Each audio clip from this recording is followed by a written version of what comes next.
बिस्मिल्लाहिर्रहमानिर्रहीम। अस्सलाम वालेकुम students, welcome to my channel. आज हम पढ़ेंगे CS 607। लेक्चर स्टार्ट करने से पहले आपसे गुजारिश है कि चैनल को सब्सक्राइब कर दीजिए, बेल आइकन पर क्लिक कर दीजिए ताकि लेक्चर की हर न्यू आने वाली वीडियो सबसे पहले आपको मिलती रहे। आज हम पढ़ेंगे CS 607 में जो हमारा आर्टिफिशियल इंटेलिजेंस, उसमें हम पढ़ेंगे रीजनिंग।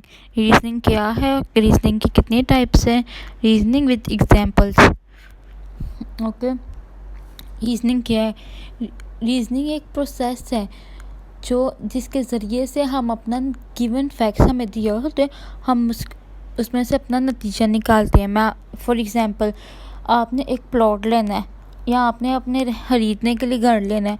आप क्या करेंगे? आप डिफरेंट घरों को देखेंगे, फिर देखेंगे डिफरेंट घरों की प्राइसेस के देखेंगे कि किसकी प्राइस ज़्यादा है। आप एरिया देखेंगे कि उधर बिजली है कि नहीं है। आप ये देखेंगे कि उधर की वाटर की फैसिलिटीज़ कैसी है, ठीक है ना। आप वहाँ के रोड्स देखेंगे, आप लोगों को देखेंगे कि वहाँ के लोग किस तरह के हैं। फिर आप जाके अगर आपको कोई घर पसंद भी आ जाता है तो आप उसमें ये सारी चीज़ें देखेंगे। फिर आप जाके आपको एक नतीजा निकालेंगे कि नहीं, ये घर हम ये वाला घर खरीदेंगे, ये वाला घर खरीदेंगे, ठीक है ना। ये आपने किस तरह किया?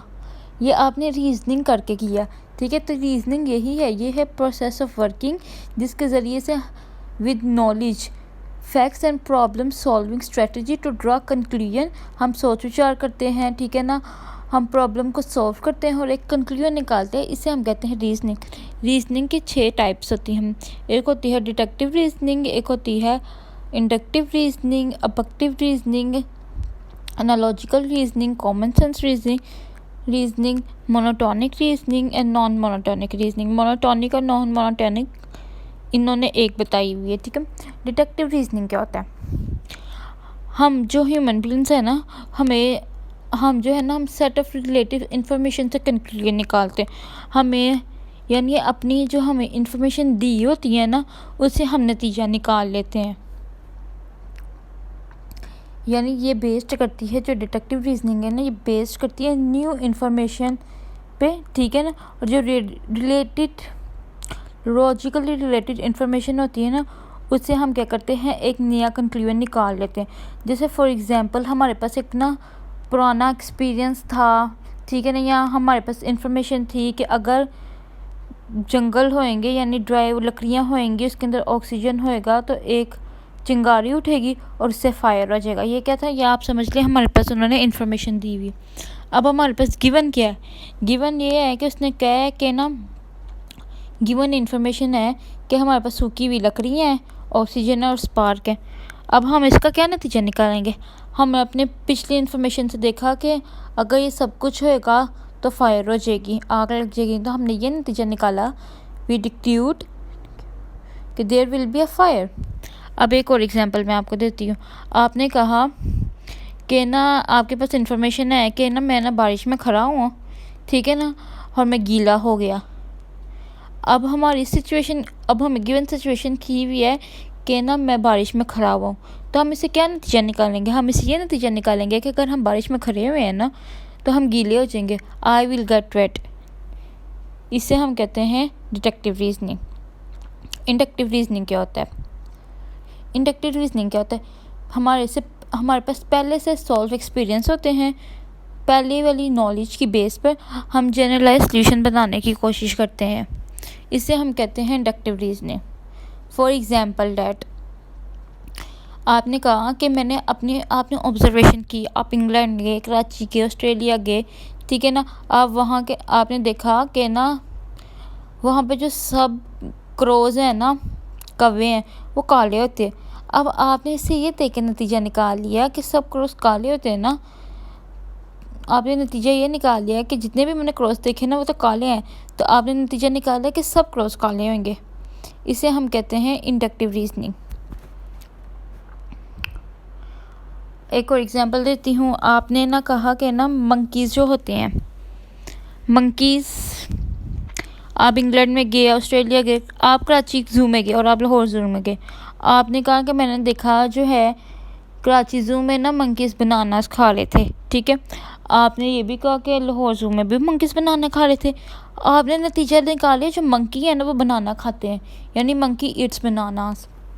अब उन्होंने ना ये कंपैरिजन दिया हुआ है, comparison of deductive and inductive reasoning. जो डिडक्टिव रीजनिंग होता है ना वो हमारा क्या होता है, जो डिडक्टिव रीजनिंग होता है वो हमारा लास्ट के बेस पर होता है, और इंडक्टिव रीजनिंग हमारा एक्सपीरियंस के बेस पर होता है। जैसे कि हमारा इंडक्टिव रीजनिंग में एक्सपीरियंस है कि मैं बॉल फेंकता हूँ ना तो वो आगे की तरफ चला जाता है, इससे हमने नेक्स्ट टाइम नतीजा निकाल लिया कि अगर हम बॉल फेंकेंगे ना तो वो आगे की तरफ चला जाएगा। लेकिन डिडक्टिव रीजनिंग क्या कहता है, वो कहता है कि मैं पहले ही न्यूटन के लॉ से जानता हूँ कि अगर मैं बॉल फेंकूँगा तो वो आगे की तरफ जाएगा। तो इसके अंदर मेन डिफरेंस ये है कि जो इंडक्टिव रीजनिंग होते हैं ना वो बेस्ड करते हैं एक्सपीरियंस की बेस पे, और डिडक्टिव रीजनिंग होता है ना वो बेस करते हैं रूल्स की बेस के ऊपर। इसके बाद आता है हमारा अबडक्टिव रीजनिंग। ये क्या होता है, ये डिडक्टिव रीजनिंग से ही निकला हुआ है। ये जो है ना ये अबडक्टिव रीजनिंग जो है ना ये डिडक्टिव रीजनिंग की वो होती है, फॉर्म है। इसके अंदर हमारे पास कंक्लूजन होता ही है, लेकिन हमारा ना कंक्लूजन गलत भी हो सकता है।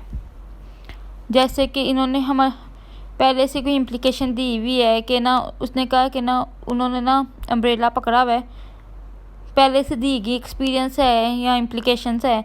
उन्होंने कहा ना she carries an umbrella if it raining, वो अम्ब्रेला तब पकड़ती है जब बारिश हो रही है। ठीक है, अब हमारे पास गिवन इन्फॉर्मेशन है, उसने कहा शी कैरीज एन अम्ब्रेला। अब उसने कहा कि उसने अम्ब्रेला पकड़ा हुआ है, हमने इससे नतीजा लगा लिया कि रेनिंग हो रही होगी। ये हमारा गलत भी हो सकता है। क्यों? क्योंकि ज़रूरी तो नहीं ना कि छतरी इसलिए पकड़ी जाए कि बारिश ही होगी। छतरी तो इसलिए पकड़ी जा सकती है कि धूप होएगी, या अपने आप को आंधी तूफान से बचाना होएगा, या अपने आप को डस्ट से बचाना होएगा हैं। तो इसलिए इसमें हमारा जो नतीजा होता है ना वो गलत भी हो सकता है। इसके बाद आती है हमारा एनालॉजिकल रीजनिंग। ये क्या होती है, ये हमारी ड्राइंग के ऊपर बेस होती है।